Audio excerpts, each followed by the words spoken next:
ఒకప్పుడు బందర్ అనేది ఎలా ఉండేది, ఇప్పుడు బందర్ సమీపంలో ఎలా జరుగుతున్నాయి? కొన్ని కొన్ని లొకేషన్స్లో like bus stand example, bus stand లొకేషన్లో కొన్ని ప్లేసెస్లో షాప్స్ అనేది తీసేసి డ్రైనేజీల మీద ఫోకస్ చేస్తున్నారు కదా, ఇది ఎలా అనిపిస్తుంది మీకు?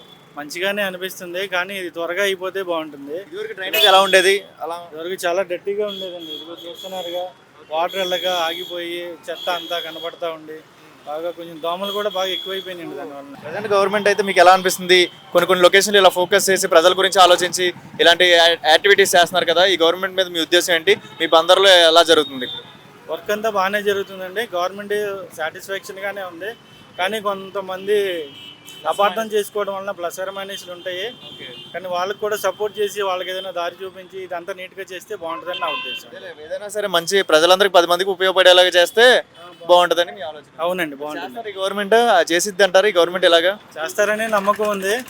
ఇంకా బస్ స్టాండ్ దగ్గర తీసుకున్న యాక్షన్ అనేది పర్ఫెక్టే అంటారా? అలా క్లీన్ చేయడం, డ్రైనేజెస్ చేయడం, ఫోకస్ చేయడం కరెక్టే అంటారు ఆ పాయింట్?